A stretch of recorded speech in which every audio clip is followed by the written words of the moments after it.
A deadly weekend on the province's roads.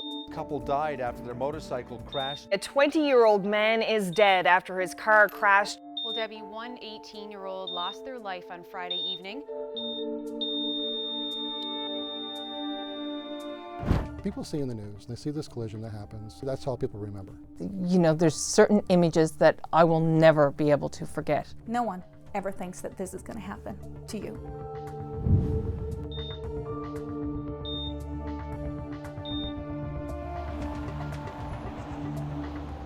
One vehicle had been travelling west on the CBS bypass, and the second involved was travelling east. I mean, we all see it, the knock on the door, with the policeman standing at the door late in the night. You know, I've been the person on the other side of the door when I've rang the doorbell, and I can see the expression on people's faces when I walk in, and a lot of times people are saying, "You're not here to bring me good news," and you know what, we're not. They are hysterical, they're breaking down, they're crying. But you could be crying, you know, that there's hugs, there's holding, there's fear, there's telling me to get out of the place. All the different things that can happen when you go and tell somebody this.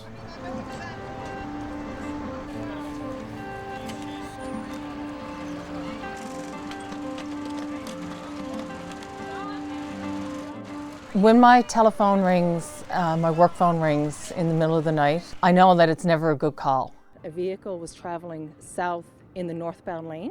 I get called to the serious accidents involving serious injuries, criminal code offenses, impairment. So when they call looking for a collision analyst, it's generally pretty serious. You know, it could be ranging from relatively minor property damage to a fatality, where you got images that you really don't want to have painted on your brain. And you know, those are the things that stick with you. It's hard. It's, oh my God, like I don't even think words can express how hard to have to go and tell somebody of what is actually, someone is dead. And when you can relate to that person who's dead, it might be somebody my age, it might be a son or daughter that is the same age as my kids. It's been hard. Like you said, you know, be sat here at the kitchen table, a motorcycle go up the road, or someone come in the driveway in a pickup, or you know, and just the closing of a door and look out the window, just the glance to see if Nicholas. We know he's not coming back, but You wake up in the morning, and the first thing you think is, "Yep, you know, it's another normal day," and then all of a sudden, the reality hits that your family's not whole anymore, and that's extremely difficult. So you get 5 minutes out of every day where everything feels normal, and that's the only way to put it. And then all of a sudden the reality triggers, and you realize that Nick's not coming home, and then we think about the other things that we've lost, and it makes you a very, very different person. Many times I've rolled into a driveway and I sit in the car for 5 minutes before I go in. And I sit and I think to myself, I run through how this is, I hope this will happen. Rarely does it happen that way, because when you go in, you don't know who you're going to be talking with. It could be someone's spouse, it could be someone's child. One of the most common questions I get is, did they suffer?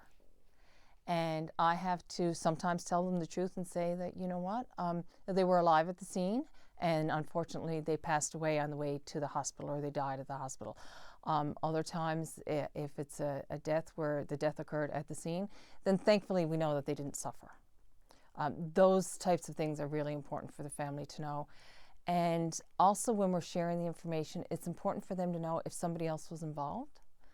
I think there's a different level of acceptance if it's the injury or the loss of a life is at the hands or the actions of somebody else, as opposed to something they did themselves.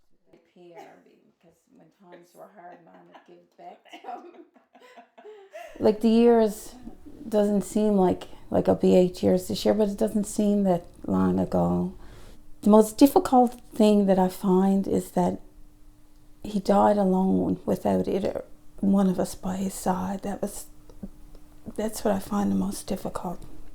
It's not an accident. If you hit somebody and you're texting, it's not an accident. If you're drinking and driving, it's not an accident. You just made a conscious decision to do that, and it's just so angry. You know, we know what we went through, and it was so preventable. People don't give the officers like the respect sometimes, or even to think about what they go through as well, like as first responders. They get overlooked too. Every time that I'm involved in a situation like this, I sit down and I speak with a counsellor or a psychologist about it. You know, any type of emergency responder, whether it be the police, fire department, tow truck operators, ambulance, anybody that's involved in these types of situations, it's traumatic for them. I've taken a break from doing accidents because it got to the point where it was a little bit overwhelming. It's hard on your family life. It's hard because they don't understand what you're feeling. The kids say, like, what's wrong with Dad? Why is Dad so sad? And that's really hard. What day is it? Now, instead of everything being negative, now everything is positive. I'm able to go into community services. I'm teaching the DARE program to the grade 6s. And now, if I can help people so that they don't make bad decisions in life, when it comes to driving especially, then maybe people won't have to go through all the things that I've had to go through in dealing with these fatality stuff, because it affects a lot of people. These are not bad people committing bad crimes. These are, generally good people who made terrible mistakes. We as human beings have the idea that it'll never happen to us. I'm on the other side of that because I say it's going to happen to me. It's going to happen to somebody that I love, because I see what happens on the roadway.